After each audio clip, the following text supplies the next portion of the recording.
अब आपके पास एक ट्रांसफार्मर है, हम जनरलाइज करते हैं क्योंकि आपने बेसिक कंसेप्ट पढ़े हुए हैं। एक ट्रांसफार्मर में अगर मैं लेट्स सपोज 10 केवी देता हूँ इनपुट और उससे मैं 5 केवी बनाता हूँ। ओके, देखिए ओके सर। अब क्या है बेसिकली कि आप अगर लेट्स सपोज यहाँ से देख रहे हैं, इस कंसेप्ट को थोड़ा सा क्लियर समझना है। यहाँ से देख रहे हैं, if you are seeing from this, मैंने जो एरो बनाया है, तो ये 10 केवी आपको क्या नजर आ रहा है, ये बहुत क्लियर करें अपने आप को। देखें, पहला कंसेप्ट ट्रांसफार्मर में क्या था कि input power is equal to output power. ये कंसेप्ट सबको क्लियर है? Yes sir. Yes sir. Ideal की बात करते हैं। होता क्या है, इनपुट पावर यहाँ पे आप वोल्टेज देते हैं और करंट देते हैं, वोल्टेज और करंट का प्रोडक्ट पावर बनाता है। आउटपुट पे आपको वोल्टेज और करंट का प्रोडक्ट मिलता है। क्लियर होगी बात? अब ट्रांसफार्मर जो है आइदर स्टेप अप और स्टेप डाउन, ये जो स्टेप अप और स्टेप डाउन होता है ये विद रिस्पेक्ट टू वोल्टेज के साथ होता है, करंट के साथ नहीं होता। तो अब अगर ये स्टेप डाउन करेगा, जैसे 10 केवी को 5 केवी बना दिया, अगर यहाँ पे 1 एम्पेयर था करंट, तो अब यहाँ पे 2 तक एम्पेयर तक करंट फ्लो कर सकता है, so that the product of the power voltage and current to define power on both side of the transformer is equal to 10। होगी बात? अब यस सर, होगी। होगी। अब ये जो वोल्टेज है इस साइड पे 10 थी और इस साइड पे आपको 5 मिली है, that is not due to the drop.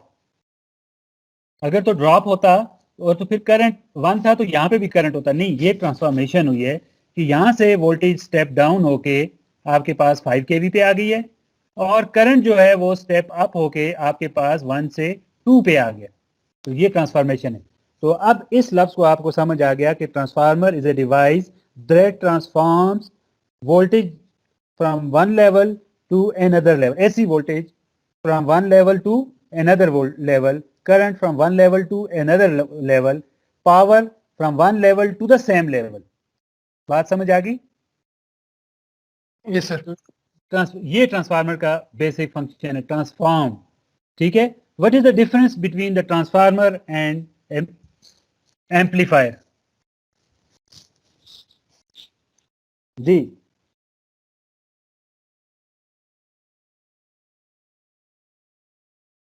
what is the difference between the transformer and amplifier? Sound amplifier की बात कर लेते हैं। चलिए लेट्स सपोज मेरी आवाज आपको आ रही होगी, मैं हल्का हल्का बोल रहा हूं लेकिन आपके कान फट रहे होंगे, क्यों? या ट्राई करें। सर एम्पलीफायर पावर को भी एम्पलीफाई करता है। जी, और कोई? सर जब हम ट्रांसफार्मर की बात कर रहे हैं तो हमारे पास जो टोटल पावर है सिस्टम की वो सेम रहेगी, वो चेंज नहीं होगी। जबकि जब हम एम्पलीफायर की बात कर रहे होंगे तो हम उसकी जो इंटेंसिटी है वो इंक्रीज कर रहे हैं, तो उससे पावर के ऊपर उसकी पावर को इंक्रीज कर रहे हैं। अभी ये लफ्ज यूज करें ना, तो उस तरफ न जाएं अभी। ठीक है, सही बात किया। ओके, तो अब क्या है कि आपके पास जो एम्पलीफायर होता है उसमें एक मस्जिद में अजान हो रही होती है, आपको 20-30 मीटर तक उसकी आवाज़ आएगी, लेकिन जब वही आवाज़ लाउड स्पीकर के जरिए आती है तो वो किलोमीटर तक जाती है। तो आपने उसको एम्पलीफाई किया है, साउंड पावर को आपने क्या किया है, उसकी पावर को एम्पलीफाई करके आगे सेंड कर दिया। वो जो एम्पलीफिकेशन होती है दैट इज, वो जो आप ट्रांजिस्टर से बेसिक एम्पलीफिकेशन करते हैं वो बाइसिंग से आती है उसके साथ पावर। लेकिन total power input, total power output वहाँ पे भी सेम रहती है।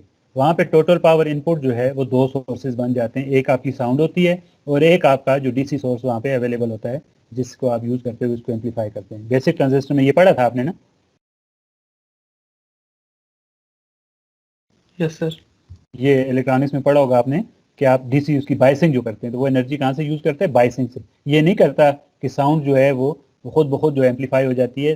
दुनिया में एक रूल याद रखें, law of conservation of energy, कि टोटल पावर जो है वो सिस्टम की वो सेम रहती है हर स्टेज पे। आपने कहीं से कहीं इनपुट दे रहे होते हैं, कहीं ना कहीं आउटपुट दे रहे होते हैं, कहीं लॉसेज हो रहे होते हैं, तो ये सारा इनपुट और आउटपुट और प्लस लॉसेज जो हैं वो सेम होते हैं।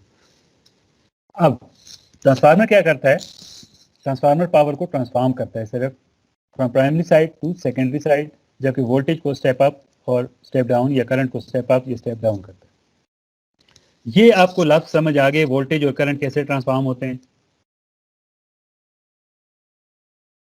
जी बोले ना। जी सर, समझ आ गया। सर समझ आ गया। हाँ, जिसको ना आए तो वो कह दिया करे नहीं आए। इसी तरह एक और कम्प्लेक्स क्वांटिटी जिसको हम यूज़ करके जिसको हम जो है वो ट्रांसफॉर्म कर सकते हैं। अब ट्रांसफॉर्म में मैंने आपको ये समझा दिया था कि आप यहाँ पे 100 वोल्ट इनपुट होता है और 10 वोल्ट आउटपुट होता है ट्रांसफार्मर का। लेट्स सपोज ये 100 to 10 का ट्रांसफार्मर, इनपुट आउटपुट का लफ्ज़ नॉर्मली ट्रांसफार्मर में यूज़ नहीं करते जब तक वो इंस्टॉल नहीं हो जाता। ठीक है, ये बात भी क्लियर कर लें। तो ये है 100 to 10 का ट्रांसफार्मर। ओके, हम इस वजह से बात करें। अगर आप इस साइड से 100 अप्लाई करें वीपी की साइड से, then you will see 10 volt over here यहाँ पे। अगर इस साइड से आप 10 वोल्ट सप्लाई करें तो you can see 100 volt on the VP side, primary side. Okay, तो ये वोल्टेज वो क्या कर रहा है, ट्रांसफॉर्म कर रहा है।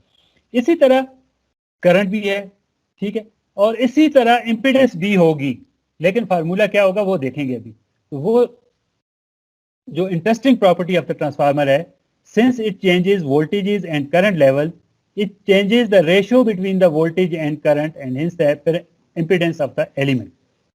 अब कैसे देखें, ये ट्रांसफार्मर अगर लेट्स सपोज हम कहें कि ये 50 वाट का है, तो इट दिस मीन्स कि यहाँ पे करंट क्या होगा 5 एम्पियर, 500 वाट का है लेट्स सपोज, यही होगा ना। ये कैलकुलेट कर सकते हैं? जी सर, आराम से हो जाएगी कैलकुलेट। ये वाला नीचे वाली एग्जांपल को नहीं देखते, ऊपर वाले को देखते हैं 50। तो यहाँ पे करंट अब वोल्टेज ट्रांसफार्म होकर 10 वोल्ट बन गई है, स्टेप डाउन हुई है, तो करंट क्या होगा, इंक्रीज हो जाएगा सर, स्टेप अप हो जाएगा। तो 50 बनाने के लिए 500 बनाने के लिए डिवाइडेड बाय 10, तो इसका मतलब है यहाँ पे करंट क्या हो गया 50। यस सर, 15 पे एग्जैक्टली। तो 10 इंटू 50 500, 100 इंटू 5 500। तो अब देखें, यहाँ पे देखें, यहाँ पे वोल्टेज और करंट की रेशो क्या है, ये है। सेकेंडरी साइड पे देखें वोल्टेज और करंट की रेशो क्या है,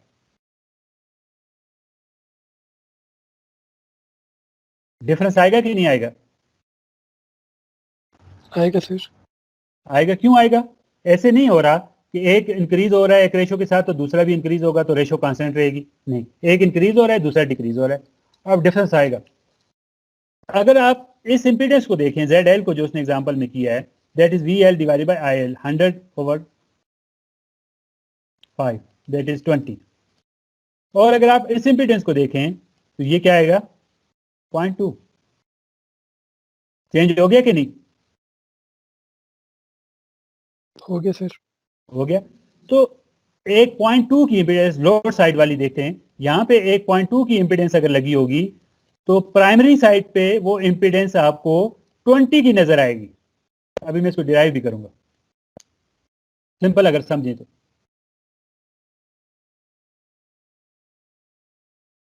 समझ गए? नहीं समझे? समझ आ गई तो सर। दोबारा समझाइए पॉइंट थोड़ा।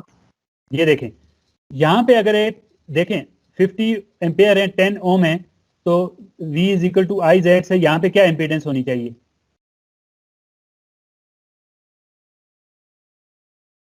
क्या इंपीडेंस होनी चाहिए?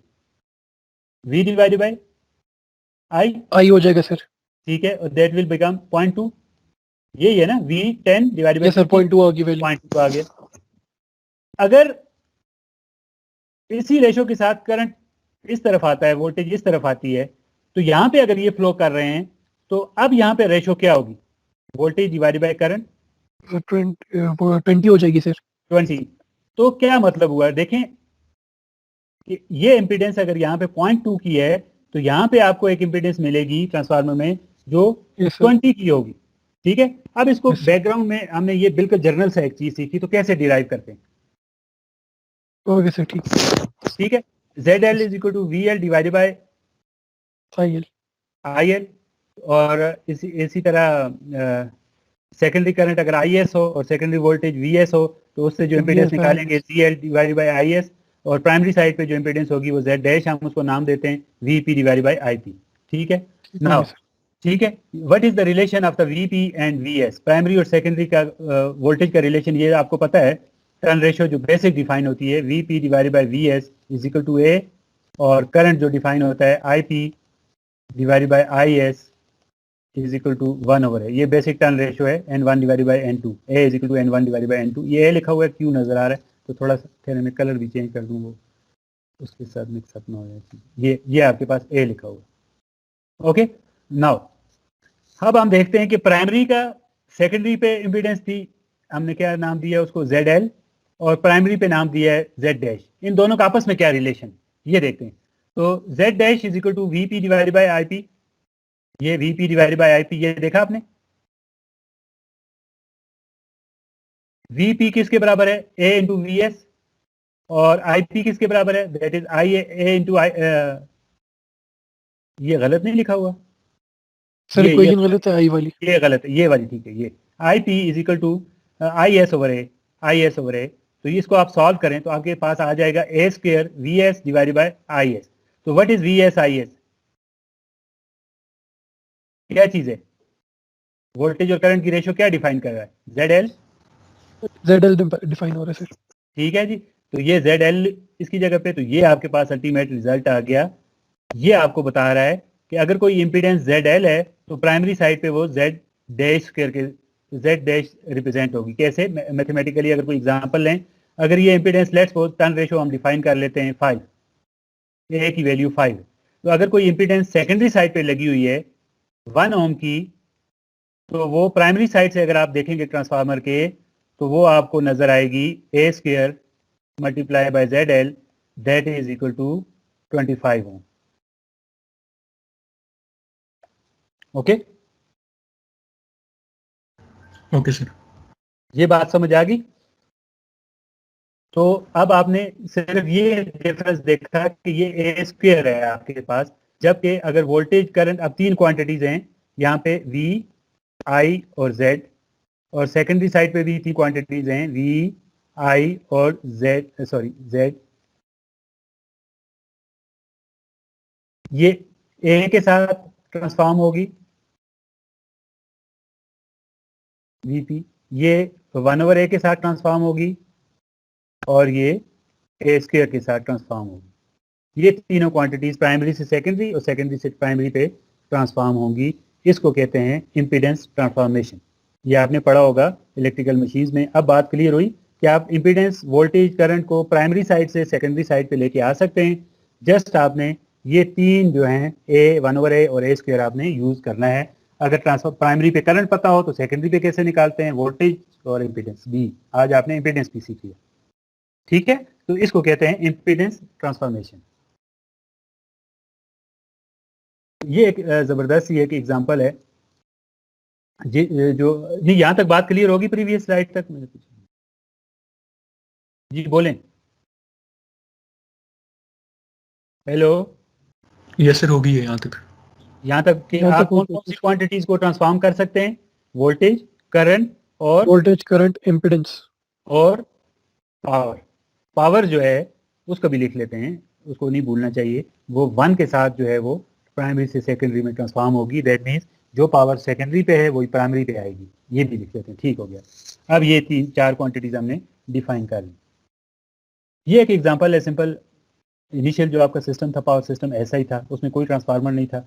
आप एक वोल्टेज सप्लाई करते थे और लोड पे जो है वो आप एक वोल्टेज उसको करंट लोड को जो है वो वोल्टेज सप्लाई करते हैं थ्रू ए सोर्स, ठीक है। तो वो कहता है इसको कैलकुलेट करें कैसे, कि आपने इसको जो है वो इस पे यहाँ पे लाइन पे कितने लॉसेज हो रहे हैं और आपके पास जो है वो लोड पे कितनी वोल्टेज पहुंच रही है। ये बिल्कुल बेसिक सिस्टम एडिसन का जो था वो ऐसा था, ठीक है। तो इसमें जो बेसिक है वो ट्रांसफार्मर का यूज़ है।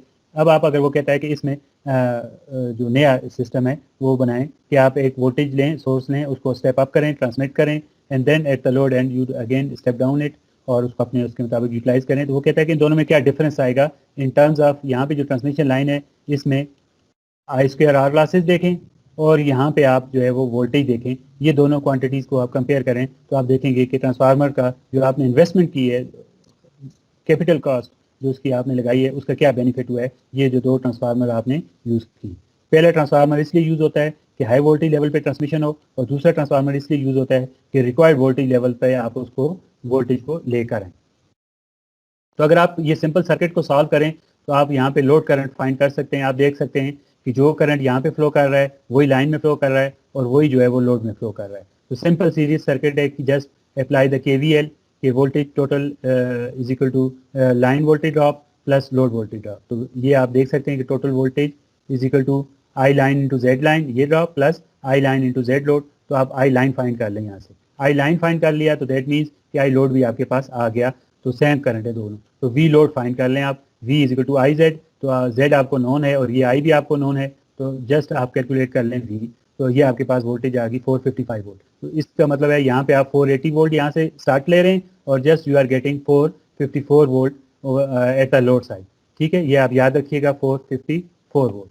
नंबर 2, आप ट्रांसमिशन लाइन के लॉसेज देख, ये आगे लाइन के लॉसेज, ये ट्रांसमिशन लाइन के लॉसेज आई स्क्वायर आर। तो आर आपको नोन है यहाँ पे, तो आई भी आपको नोन है, तो just calculate I square 1484 watt. Now in the second circuit you have installed 2 transformers, one from the sending end and one at the receiving end। तो अब आप देखें कि इसका क्या इम्पैक्ट पड़ता है सर्किट पे। सबसे पहली बात तो ये है कि अब आपने आई लोड कैलकुलेट करना है। तो आई लोड कैलकुलेट करने के लिए अभी जो मैंने आपको ट्रांसफॉर्मेशन सिखाई है वो आपने यूज़ करनी है। तो यहाँ पे आपने ये कैलकुलेट, सबको नॉर्मल प्रोसीजर होता है ट्रांसफार्मर में कैलकुलेशन में, यही कम्बरसम। आप PU जब हम करेंगे ना तो देखेंगे कितना आसान हो जाएगा सिस्टम। अब ये लेबर वर्क आपको सिखा रहा हूँ और जस्ट मैं फिर दूसरी एग्जांपल आपको कराऊंगा। अब ये जो आपके पास लोड इम्पीडेंस है, यहाँ पे वोल्टेज है, तो आप क्या करें कि आप नॉर्मली हम क्या करते हैं कि हम इस इम्पीडेंस को लेके आते हैं वोल्टेज के एंड पे, वहाँ पे इसको सॉल्व करते हैं, करंट फाइंड करते हैं और फिर इस करंट को जो है वो ट्रांसफॉर्म करके यहाँ तक पहुँचाते हैं। तो ये काम अभी हमने करना है। तो सबसे पहले इसको ट्रांसफॉर्म करें, यहाँ पे 4 + j3 को प्राइमरी साइड पे ट्रांसफॉर्म करें, जो अभी हमने सीखा है कि ये ZL है, ठीक है जी। और यहाँ पे आप इसका Z डैश फाइंड करें। तो ये फार्मूला देख लें, ये अभी हमने सीखा है, अभी किया है कि Z dash is equal to A square Z load. तो जो प्राइमरी साइड पे इम्पीडेंस आएगी वो टर्न रेशो है 10:1, 10 डिवाइडेड बाई 1, तो ये आपके पास 10 आ जाएगा। तो 4 + j3 जब प्राइमरी साइड पे ट्रांसफॉर्म होगा तो ये आपके पास 10 की ये टर्न रेशो आ गई और ये आपके पास इम्पीडेंस तो 4।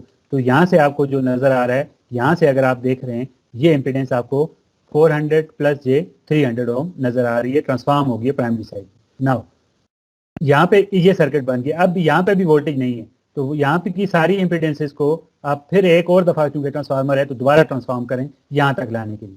तो ये दोनों को ऐड करें आप, ये देखें ये टोटल Z इक्विवेलेंट आ गई। ये दोनों को जो एक एग्जिस्टिंग है प्लस जो ट्रांसफॉर्म होके आई, इन दोनों को ऐड करें तो ये आपके पास एक सिंपल सर्किट बन जाएगा।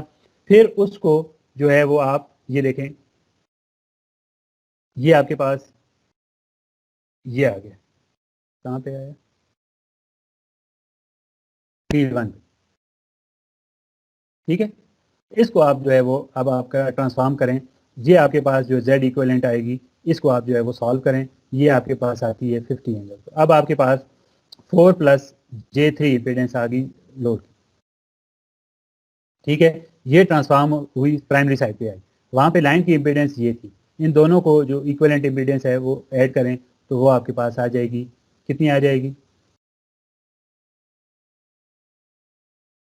इसको और इसको इसके साथ ऐड करें और इसको ट्रांसफॉर्म करें 1/10 के साथ। ये देखें ये दोनों ऐड हुई और 1/10 रेशो बनती है, ये इसके साथ ऐड हुई, ये इम्पीडेंस आ गई, ठीक है। तो Z डैश इक्विवेलेंट, अब जो सर्किट गलत थोड़ा सा मुझे लग रहा है, इतना अच्छा नहीं है, तो अब आपके पास ये सर्किट बन जाएगा जो आपने ट्रांसफॉर्म किया, बिल्कुल वोल्टेज के साथ वाले दो जंप लगाए हैं आपने, एक ट्रांसफार्मर से एक दूसरे ट्रांसफार्मर से, ये आपके पास Z इक्विवेलेंट डैश आ गया, ठीक है। अगली बात इसको छोड़ेंगे, तो ये आपके पास वोल्टेज सोर्स आ गया। तो यहाँ पे आपके पास एक करंट है, तो ये now you can calculate the current IG, ये करंट आप कैलकुलेट कर सकते हैं। सिंपल IG जो है वो देखें 480 डिवाइडेड बाई 5, एक वोल्टेज सोर्स है, एक इम्पीडेंस है, तो करंट आप कैलकुलेट कर सकते हैं 95.94 इंटू और जो एंगल है -36.88 एम्पियर आपके पास आ गया। अब आपने इस सर्किट को सॉल्व करके यहाँ तक ले आए, लेकिन आपने दोबारा इसको एक्चुअल जगह पे करंट को पहुँचाना है। ये आपने IG कैलकुलेट किया, आगे ट्रांसफार्मर से, तो ट्रांसफार्मर में आपको पता है कि ट्रांसफार्मर पे एक साइड पे करंट डिफरेंट होता है, दूसरी साइड पे डिफरेंट होता है, इसलिए आप इसको नहीं कह सकते कि ये सीरीज़ में IG, आई लाइन और आई लोड। तो अब आपने इसको ट्रांसफार्म करना है। तो फर्स्ट स्टेप में आपने IG को ट्रांसफार्म करना है। IG आपने कैलकुलेट किया कितना, 95.94, तो 95.94 यहाँ पे करंट है, ये यहाँ पे 95.94, ठीक है। इसको ट्रांसफॉर्म करें तो वो आपको पता है कि IP over IS is equal to 1 over है, तो ये आपका IP है और ये आपके पास IS है। तो यहाँ पे आप IS कैलकुलेट कर लें, ये इसने कैलकुलेट किया है 9.954, 9.95, ये करंट आ गया। देन अगेन ये आपने करंट है तो ये लोड करंट के इक्वल नहीं है, ये देखें यहाँ पे इसने, मैं सिंपल फिगर्स में लिखता हूँ 95 फाइंड किया, यहाँ पे 9 किया, उसको 9.5 चलें लिख लेता हूँ, ठीक है। ये आई लाइन बन गया। अब इस करंट को ट्रांसफॉर्म, दूसरा भी ट्रांसफार्मर है तो लोड तक पहुंचना है आपने, इस करंट को भी ट्रांसफॉर्म करें यहाँ तक, तो अगेन इट विल बी कहाँ पे, ये लोड करंट फाइंड किया उसने, ट्रांसफॉर्म किया रिटर्न रेशियो के साथ 95, तो अगेन इट इज 95.9, ओके। तो आपने, अब आपका करंट भी पहुंच गया यहाँ पे और आपके पास इम्पीडेंस भी है, तो you can calculate the voltage over है, यहाँ पे आप वोल्टेज कैलकुलेट कर सकते हैं। तो वो वोल्टेज जो है वो उसने ये कैलकुलेट किया, वी लोड 479 वोल्ट, ये देखिए। अब हमने प्रीवियसली इसको कैलकुलेट किया था ये 455 वोल्ट, और यहाँ पे जब ट्रांसफार्मर यूज़ किया है तो ये वोल्टेज हमारे पास आ गई है 479। तो डिफरेंस आप देख सकते हैं जी। एनीवन, एनी क्वेश्चन,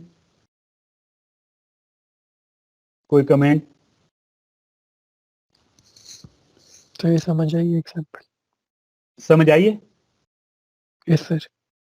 क्या मतलब है कि आपका वोल्टेज का जो ये, मैं इसको दोबारा देखता हूँ, 454, वहाँ पे जब आपने ट्रांसफार्मर नहीं यूज़ किया था तो 454 वोल्ट लोड पे पहुंच रहे थे।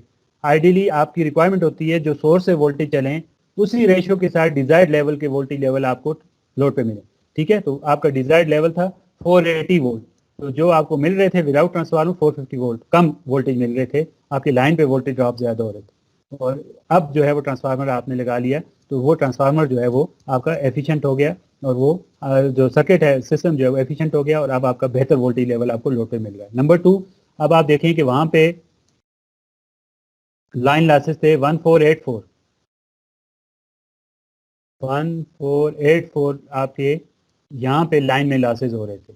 जब आपने ट्रांसफार्मर यूज़ किया तो लॉसेज जो हैं वो अब आपके पास 16.7 वाट है सर, ट्रांसमिशन लाइन में जो लॉसेज हैं 16.7 वाट है। तो ये आपने देख लिया कि ये ट्रांसफार्मर की यूटिलाइजेशन की एग्जांपल है जो नॉर्मली मैं अपने स्टूडेंट्स को जरूर कराता हूँ ताकि आपको उनको पता चले कि ट्रांसफार्मर का क्या बेसिक पर्पज़ है, कि ट्रांसफार्मर क्या काम जो है वो एफिशिएंसी कैसे सिस्टम की वो इम्प्रूव करता है। अब जो हम सीख रहे हैं आज जिस हिसाब से, वो तो यहाँ तक तो बात होगी, जो हम सीख रहे हैं वो ये है कि ये देखें, अब आपने पहले जो है एक इम्पीडेंस को, एक ट्रांसफार्मर को जंप किया, एक मिनट में इसको सबको क्लियर करता हूँ। फिर आपने एक जंप यहाँ से यहाँ किया इम्पीडेंस का, फिर दोनों को ऐड किया और फिर दूसरा जंप यहाँ से यहाँ किया और यहाँ तक पहुँच गई।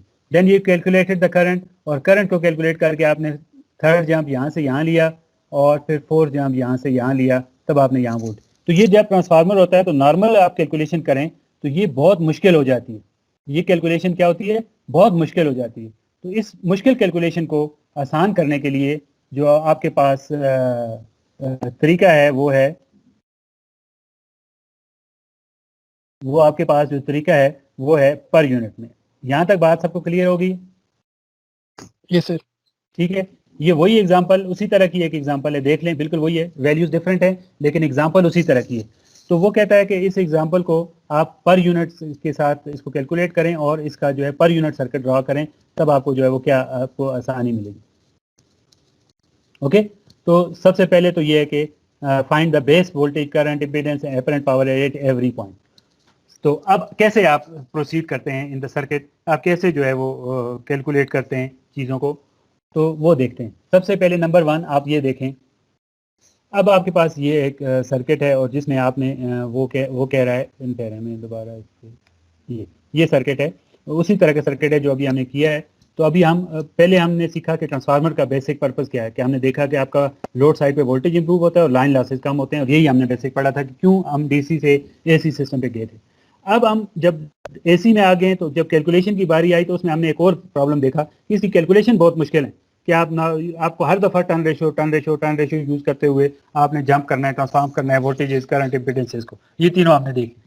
अब हम कहते हैं कि इसको और आसान करने के लिए हम पर यूनिट सिस्टम की तरफ जाते हैं। तो पर यूनिट सिस्टम में आपको कैसे आसानी मिलती है और इसको कैसे जो है वो प्रोसीड करते हैं, वो हम जो है वो अभी देखते हैं। ये सर्किट आप जो है वो यहाँ पे देख रहे हैं कि आपके पास एक सोर्स है, ठीक है, आगे स्टेप आउट ट्रांसफार्मर है, आपके पास एक ट्रांसमिशन लाइन है, and then you have load, और ये स्टेप डाउन ट्रांसफार्मर के जरिए डिजायर्ड वोल्टेज लेवल तक इसको स्टेप डाउन करता है। तो ये मुख्तलिफ रेटिंग्स हैं, जो वैल्यूज़ हैं वो गिवन है। अब देखते हैं कि इसको कैसे जो है प्रोसीड करते हैं। तो सबसे पहले जब बेस वैल्यू सिलेक्शन की बारी आती है, तो बेस वैल्यू को कैसे सिलेक्ट किया जाता है। नॉर्मल मुख्तलिफ नॉर्म्स हैं जो ऑलरेडी एग्जिस्ट करती हैं पावर सिस्टम की एनालिसिस के अंदर, कि आप जो है वो सिस्टम का कहीं बड़ा जनरेटर, उसकी वोल्टेज रेटिंग और एस रेटिंग को देख लें, कोई ट्रांसफार्मर लगा हुआ है ऐसा बड़ा, वो देख लें, नॉर्मली वोल्टेज सोर्स को ही देखते हैं। तो यहाँ पे सबसे पहले अभी हमारे पास 3 रीजन्स हैं, नंबर 1, नंबर 2 और नंबर 3। ये जो है वो 1 है, दैट इज़ 2, और नंबर 3 हमको इसी नाम से पुकारेंगे, इसने भी कोई नहीं यूज़ किया तो हम भी इसी नाम से पुकारेंगे इनको। तो सबसे पहले आपके पास यहाँ पे वोल्टेज सोर्स अवेलेबल है, तो आप बेस वैल्यू कैसे सिलेक्ट करते हैं। तो बेस वैल्यू सिलेक्ट करने का तरीका ये होता है कि सबसे जनरेटर की साइड पे आप देख लें, कोई बड़ा जनरेटर लगा हो, ये तो एक सिंगल सिस्टम है ना, आपके पास 5-6 जनरेटर्स भी कहीं लगे हो सकते हैं, तो देख लें कि सबसे बड़ा जनरेटर जो है उसका बेस वोल्टेज क्या है, उसका वोल्टेज रेटिंग क्या है। तो इसकी वोल्टेज रेटिंग है 480 एंगल 0। इसी को हम बेस वैल्यू जो है वो सिलेक्ट कर लेते हैं, और पावर कोई भी आर्बिट्री जो है वो सिलेक्ट कर लेते हैं। 10 kVA का सिस्टम है, वो भी आपको अंदाज़ा हो जाएगा कि ये कैसे सिलेक्ट करते हैं। ये आपको पता होगा कि ये इसकी अगर रेटिंग भी, पावर रेटिंग भी लेट्स सपोज दी होती 10 kVA, तो हम फिर बगैर सोचे समझे ही ये कर सकते थे। अभी आप इसको 100 भी सिलेक्ट कर सकते हैं, 50 भी सिलेक्ट कर सकते हैं, लेकिन वो बुक वाले ने ये किया हुआ है 10 kVA, तो उसी की एग्जाम्पल के साथ हम आगे चलते हैं। तो हमने इस रीजन में, अच्छा ये नाम लिखे हुए हैं रीजन 1, रीजन 2 और रीजन 3। इस रीजन में हमने, रीजन 1 में हमने बेस वैल्यू जो है वो सिलेक्ट कर ली वोल्टेज की और करंट की। आपके पास 4 क्वांटिटीज़ होती हैं, वोल्टेज, करंट, पावर और इम्पीडेंस, ये 4 क्वांटिटीज़। तो कोई 2 क्वांटिटीज़ जिसमें नॉर्मली वोल्टेज और पावर जो है वो सिलेक्ट करते हैं, बाकी दोनों कैलकुलेट करते हैं। तो सिंपल फार्मूला जो हैं वो वही हैं, V is equal to I Z, ठीक है, and S is equal to V I. यही जो है वो बेसिक फार्मूला यूज होते हैं। अब आपने 2 सेलेक्ट कर लिया, S और V, तो ठीक है। तो अब I फाइंड कर सकते हैं पहली इक्वेशन से, I is equal to V divide by Z, sorry ये दूसरी इक्वेशन से, क्योंकि इसमें Z भी अननोन है, तो S डिवाइड बाई V, तो S डिवाइड, S बेस आपको नोन है, V बेस आपको नोन है, तो जस्ट सिंपल कैलकुलेशन से आपने करंट का बेस जो है वो सिलेक्ट कर लिया। नंबर 2, नंबर Z बेस आपने कैलकुलेट कर लिया, V बेस और I बेस डिवाइड करके, ये आपके पास आ गया 23.0। ना जब ट्रांसफार्मर आता है सर्किट में तो कैसे जो है वो इसको जंप करते हैं। तो सिंपल रूल वही है कि वोल्टेज की टर्न रेशियो, यहाँ पे आपने 480 वोल्ट सेलेक्ट कर लिया है, तो जो बेस आपने यहाँ पे सिलेक्ट कर लिया है, यहाँ पे अब आप सिलेक्ट नहीं करेंगे इस रीजन में, रीजन 2 में इसमें कोई चीज़ सिलेक्ट, किसी एक पॉइंट पे आपने जब सिलेक्शन कर ली तो फिर आपने बाकी जगहों पे कैलकुलेशन के जरिए जाना है। तो नंबर 1 480 वोल्ट यहाँ पे आपने सेलेक्ट किया है, और टर्न रेशियो है आपके पास 1 डिवाइडेड बाई 10। तो जो आपने ये अगर फार्मूला आप ट्रांसफार्मर वाला, Vp divided by Vs is equal to A, और that is equal to 1 divided by 10, that is equal to 0.1। तो इसको ट्रांसफॉर्म करें, जो आपने बेस यहाँ पे सिलेक्ट किया है ऑन द सेकेंडरी साइड, इस रीजन में वोल्टेज लेवल हमेशा ट्रांसफॉर्म होगा टर्न रेशियो के साथ, करंट लेवल, इंपीडेंस लेवल, तीनों ट्रांसफॉर्म होंगे, पावर लेवल जो है वो वही रहेगा। सो नाउ ये देखें कि इसने ये यहाँ पे V बेस 2 कैलकुलेट किया है, तो V बेस 1 इंटू प्राइमरी, ये फार्मूला यही है, Vp over Vs is equal to A। तो उसने नाम मुख्तलिफ कर दिए हैं, इस साइड वाले को V बेस 1 के क्या नाम दे दिया है, और इस साइड वाले को V बेस 2 का। तो आपके पास VB1 divided by V2, VB2 is equal to A, तो VB2 is equal to VB1 divided by A, तो आपके पास 4800 आ गया।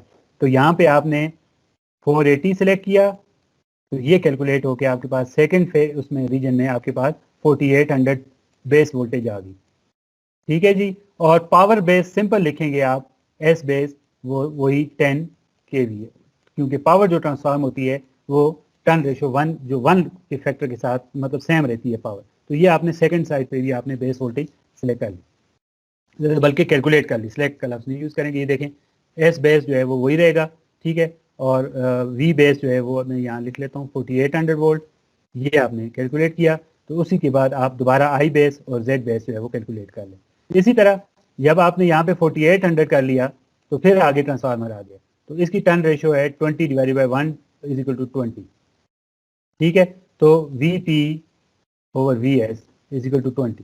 तो इसी को यूज़ करते हुए यहाँ पे आप जो है वो सेकेंडरी की जो वोल्टेज बेस है वो कैलकुलेट कर लें। ये देखें नाम वही मुख्तलिफ हैं, VB2 और VB3 का कह दिया, अब उसको टर्न रेशो के साथ उसने कैलकुलेट किया तो यहाँ पे वोल्टेज बेस आ गया 240 वोल्ट और पावर आ गया 10 kVA।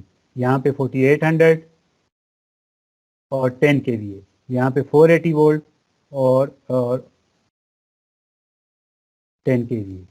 ठीक है जी, ये आपके पास तीनों जगह पे आपने इन बेस वोल्टेज और पावर, तो उसी से आपने करंट और इम्पीडेंस भी जो है वो कैलकुलेट कर ली। ठीक हो गया बात। अब आसानी देखने कैसे आती है। ये पहला स्टेप है, जब आप ट्रांसफार्मर आता है तो PU बेस वैल्यूज कैसे सेलेक्ट करते हैं। अब बेस वैल्यूज हमने फर्स्ट स्टेज में सिलेक्ट की, ये सिलेक्टेड है और ये आपके पास कैलकुलेटेड है और ये भी आपके पास कैलकुलेटेड है। ठीक है, इसी तरह Z और I हर जगह पे कैलकुलेटेड है। यहाँ तक बात क्लियर होगी? किसी को कोई कंफ्यूजन? टाइम शॉर्ट है, जल्दी करें, बोलें। सर क्लियर है यहाँ तक? जी क्लियर है सर। सर क्लियर है सर। ठीक है, ये आपने कर लिया सिलेक्शन। तो सिलेक्शन ऑफ द बेस वाला जो स्टेप है वो खत्म हो गया। Now how do we solve the circuit. ये आ गया जी आपके पास। अब आपने सबको PU में कन्वर्ट करना है। अब दूसरा स्टेप आ गया PU में कन्वर्जन। यहाँ पे आपको वोल्टेज नोन है, तो इसके लिए यहाँ पे आपको एक इम्पीडेंस नोन है, यहाँ पे आपको इम्पीडेंस नोन है, तो सबका PU आपने बनाना है। ठीक है गया जी। अब आपने सबसे पहले यहाँ से स्टार्ट करते हैं रीजन 1 से। Now you will convert this 480 volt into PU value. तो यहाँ पे बेस जो है वो 480 वोल्ट था, तो actual quantity divided by base quantity 480 volt divided by 480 volt, that is 1 angle 0। तो पहला देखें कि ये फेजर क्वांटिटी है न्यूमरेटर और डिनोमिनेटर जो है वो रियल वैल्यू है। ये हमने शुरू में डिफाइन किया था। तो यहाँ पे आ गया आपके पास 1 PU। Okay, now this is an impedance over here 20 + j60। 20 + j60 आपके पास एक इम्पीडेंस है। तो यहाँ पे आपने Z बेस कैलकुलेट किया हुआ है ऑलरेडी। तो इस एक्चुअल वैल्यू को PU में कन्वर्ट करें। 0.0087 + j.0260 PU actual value divided by base value. इसी तरह actual value divided by base value, ये Z बेस से डिवाइड करें तो लोड की इम्पीडेंस भी आपके पास आ जाएगी। देखें नंबर 1, इसमें डिफरेंस देखें कि आपके पास रियल है या वो क्या कहते हैं उसमें पोलर में है, या दूसरा क्या होता है रेक्टेंगुलर में। दोनों को आप जो है वो एक ही वैल्यू, एक ही टाइप की वैल्यू से, एक ही रियल टाइप वैल्यू है उसे आप कैलकुलेट करेंगे। लेकिन ख्याल क्या करेंगे आप इसमें, इंपॉर्टेंट क्या है कि जिस रीजन का जो बेस है उसी रीजन की क्वांटिटी को अगर आपने PU में कन्वर्ट करना है तो उसी के बेस से आपने उसको डिवाइड करना है। ये बहुत इंपॉर्टेंट कंसेप्ट है। ये नहीं है कि यहाँ पे आपने ZPU यहाँ पे कैलकुलेट करना है तो इसका जो है आप Z बेस यूज करें, नहीं। इस रीजन का ट्रांसफार्मर हमेशा रीजन को डिवाइड करेगा, इसका Z बेस यूज करेंगे। तो इस तरह आपने अब सारी क्वांटिटीज, जो 3 क्वांटिटीज हैं आपके पास known, you have converted into a PU values. Okay, तो now the next and the final step, second last step is to redraw the circuit using the PU values. तो ये आप जो है वो रीड्रॉ करते हैं सर्किट को। ये देखें, ये हमने लाइन की PU की थी और ये हमने लोड की PU की थी और ये आपके पास जो है वो कंप्लीट सर्किट आ गया। अब जो फाइनल स्टेप है, अब आप सर्किट को सॉल्व कर लें। कैसा सिंपल सर्किट बना है, नजर आ रहा है आपको? तो ये सिंपल सर्किट जो है इसका सोल्यूशन क्या होगा, ये आप सिंपल यहाँ से देख सकते हैं कि VG is equal to I line into Z line plus I load into ZL, Z load कह देते हैं। तो I लोड और I लाइन दोनों सेम है तो I नाम दे दें इसको। तो I is equal to VG divided by Z line plus Z load, ये दोनों से डिवाइड कर लें, टोटल इम्पीडेंस आ जाएगी ये Z line plus Z load. ये अब आप अपने कैलकुलेटर को यूज़ करना सीखें। ठीक है, इस तरह की कैलकुलेशंस पोलर रेक्टेंगुलर डायरेक्ट आएंगी, ये नहीं है कन्वर्ट करते रहें बच्चों की तरह। अब आपने वो काम नहीं करना, जस्ट कैलकुलेटर पे डायरेक्ट कैलकुलेट करना है। एक क्वांटिटी PU में है रेक्टेंगुलर में और एक पोलर में। तो ये देखें अब आपके पास करंट आ गया। ठीक है, लोड पे पावर भी आ गई। और लास्ट स्टेप क्या होगा, लास्ट स्टेप आपका होगा कि जो आपने PU क्वांटिटीज़ हैं अगर आप उनको एक्चुअल क्वांटिटीज़ में दोबारा कन्वर्ट करते हैं तो बेसिक फार्मूला क्या है, ZPU is equal to PU quantity, कोई भी क्वांटिटी है, P U is equal to actual divided by base. तो अब आपने ये देखी लोड की पावर पी यू में कैलकुलेट कर ली 0.87 पी यू, ठीक है। तो एक्चुअल जब कैलकुलेट करेंगे तो actual that will be equal to P U की जो भी क्वांटिटी है और वहाँ पे जो भी उसका बेस है, पावर बेस है, तो पावर बेस 10 kV था। तो ये देखें एक्चुअल ये P U value multiply by base value that will result in actual 4870 वाट। इसी तरह वहाँ पे आप लोड पे जो है वो कैलकुलेट कर सकते हैं, वोल्टेज भी कैलकुलेट कर सकते हैं। लाइन के लॉसेस जो हैं ये देखें, ये उसने पी यू में कैलकुलेट किए और दोबारा उसको उसने एक्चुअल क्वांटिटी में कन्वर्ट किया। ये अब इम्पॉर्टेंट कंसेप्ट इसमें यही है कि ये जब आप बेस वैल्यूज कैलकुलेट कर रहे थे तो उसमें टर्न रेशो आ गई, उसमें टर्न रेशो का इफेक्ट आ गया, इसमें आ गया, देन इसमें आ गया, इसमें सब में टर्न आ गया। तो अब देखें कि कितना एक सिंपल सा सर्किट आपको सॉल्व करने के लिए मिलता है। That is the beauty of the per unit system.